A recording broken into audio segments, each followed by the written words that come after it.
Good morning to all present, esteemed professors and my dear colleagues. I, Siddharth Kumar, will be presenting a paper that I've written on the Reserve Bank of India's new framework for the resolution of non-performing assets in the Indian economy. At the outset, this framework that has been put forth by the Reserve Bank of India stipulates for a harmonized and generic framework for the resolution of non-performing assets in the Indian economy. The aim behind this framework is to ensure certainty of process that was lacking in the previous regimes. And in this very regime, it is secured by the invocation of the Insolvency and Bankruptcy Code 2016. The aim behind my paper is threefold. Firstly, to chart the trajectory of RBI's own NPA framework. Secondly, to analyze the provisions of the framework and the procedures thereby. Thirdly, I aim to analyze the merits and demerits of its stipulations. For the reason of efficacy, I have divided my presentation into three parts. Firstly, to establish what are non-performing assets. Second part of the presentation is the analysis of the stipulations and the procedures under the new framework. And lastly, I'll be making an analysis of the merits and demerits of this NPA framework. To begin with, the first part of the presentation. What are non-performing assets? Simply put, non-performing assets are bank loans and advances that have remained overdue for a period of 90 days or more. These are advances that were rightly owed to lenders, that are banks and financial institutions, but have not been repaid in the right way. Before understanding the macro outcome of the non-performing assets of the Indian economy, we have to understand the practical outcome on banks on a micro level. To begin with, the money that is not repaid to a bank, that was owed to the bank, cannot be further lent for further cash flow and further issue of capital later on. Second, there is subsequent reduction in the profitability of the bank as it does not receive its returns properly. Thirdly, it consequently has lower dividends and returns, which further reduces its profitability. And lastly, it cannot engage this money that was to be received in reserves that are stipulated by the Reserve Bank of India under this regulation. Now, not only going on black and white analysis of what the term means, we have to understand how non-performing assets exist in the Indian economy. As on 31st March 2018, non-performing assets in the Indian economy stood at a towering 10.25 lakh crore rupees. This is fourfold and more from non-performing assets in the Indian economy in 2014 that were 2.5 lakh crores. This is an astronomical rise, and only from December 31st, 2018 to March 31st, 2018, we have added 1.39 lakh crores to the file. The outcome is that 12% of all the loans and advances that are issued by banks, given by banks and financial institutions in the Indian economy, have been labeled non-performing assets, which is detrimental and grave for the economy. Now we move on to the impairments that non-performing assets hold to the Indian economy. Firstly, and most primarily, losses to banks because of NPA creates crunch in the cash flow in the economy. This leads to higher interest rates, which further leads to the reduction of credit and costlier credit in the Indian economy. And as Dr. Subramaniam Swamy rightly pointed out yesterday, NPAs create because of the higher cost of capital in unemployment in the Indian economy. There are various other factors like bad returns to the government and the shareholders of the bank.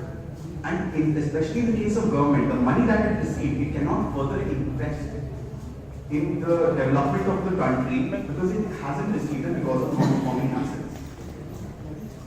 Most gravely, the growth of the economy is further stalled by NPA, which leads to lack of investor confidence that is paramount in today's age. And we were talking about innovation in the past panels. NPAs also lead to reduction in innovation as there is lower rate of return, so there is lower rate for engaging my talent and for me to take my talent elsewhere. Coming to the second part of my presentation, that is the new framework of the Reserve Bank of India and charting its trajectory. The first attempt that was made by the RBI to rely on a new framework for the resolution of stressed assets and the insolvency and bankruptcy code was by way of a press release dated 13 June 2017.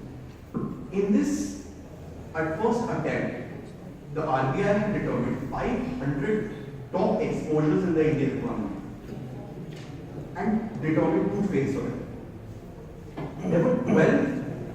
There were 12 accounts that were selected as mega defaulters in the Indian economy that had an aggregate exposure of 5,000 crore and more, with 60% of that advance being labeled non-performing by the banks. And the rest 488 accounts, in their regard, a resolution plan had to be implemented by the banks under various things like joint lenders forum and corporate debt restructuring, etc. within 6 months, otherwise they would face the same fate. Now this exercise of this framework has seen misuse and just use. I elucidate both examples by case law. The first of just use. SR Steel Limited, one of the mega defaulters that was brought in front of the NCLT for insolvency, challenged the bias and constitutionality of the RBI's press release. It said that it was unjust for them to be transferred to the insolvency code simply on an arbitrary whim of the RBI. But the Honorable High Court of Gujarat negated this contention and held strictly that RBI had exercised just power to counter the peril of non-performing assets in the Indian economy in furtherance of its role as the principal financial regulator. Now coming to the misuse of the provision. Misuse was found in the case of SEL Manufacturing Company Limited and others versus Union of India. In this case, the petitioners, SEL Manufacturing Company, had engaged in a master restructuring agreement, which is essentially secured the default with a consortium of lenders.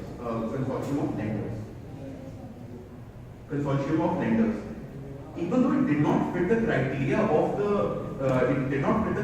under the press release, it still was brought before the NCLT and an order of insolvency was passed against it, which the Honorable Punjab and Haryana Court overturned.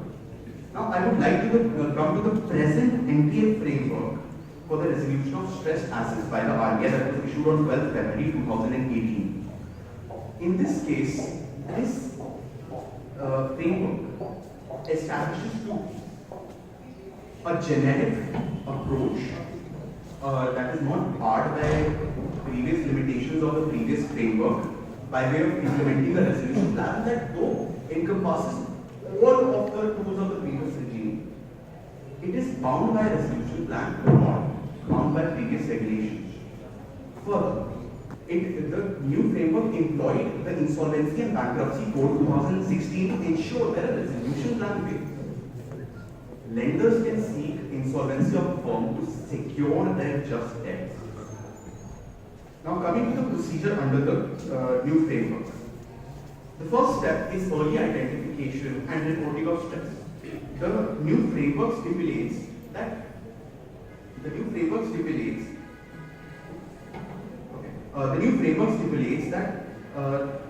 immediately upon default upon the loan account, that account has to be reported to the CRILC, that is the Credit Central Repository for information on large credits on a weekly and monthly basis.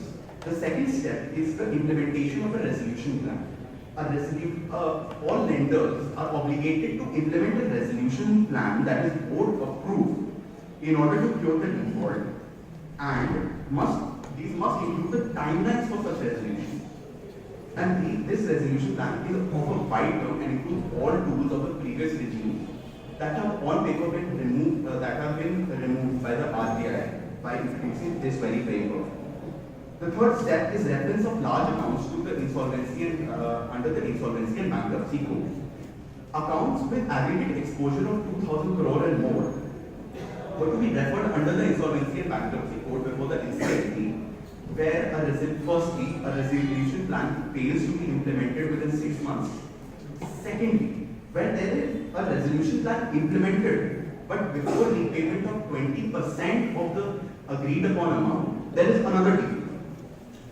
And then, if there is another default after 20% has been paid, the company is not bound to go for insolvency, but rather the default would be considered afresh under the framework. Now I move on to the third part of my presentation, that is the analysis of the stipulations of the framework. I will begin with the merits. Firstly, the merits.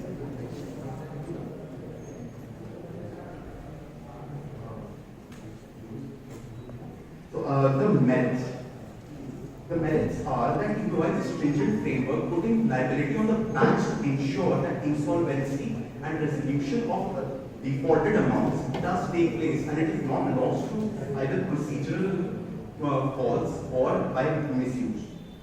Then, further, there is the imposition of the insolvency and bankruptcy code that ensures certainty of process. Lastly, I would like to come to the demerits of the current regime. That is, firstly, over-regulation. It can be understood that the RBI is engaging on the right of is engaging a new framework on the right of the banks. The banks have been given a right under the RBI, under the IBC, to file for insolvency in case of default. But RBI is taking over that right for the banks. Secondly, it destroys the object of 180 day or 270-day resolution of defaults, and that is enshrined under the IBC by adding six more months to it. Lastly, it creates a lot of economic friction as this framework has created a lot of problems in the power sector by being applied as a one-size-fits-all approach, which cannot be applied to any economy on the whole, let alone the Indian as an economy as diversified as the Indian economy. And I would like to conclude by pointing out that any resolution of stress assets must be an exercise in sustainability and looking to the views of the economy and the upper limit of the pressure that can be taken by the economy. And in this present case, that there are further steps that need to be taken in order to arrive at such a balance. Thank you so much.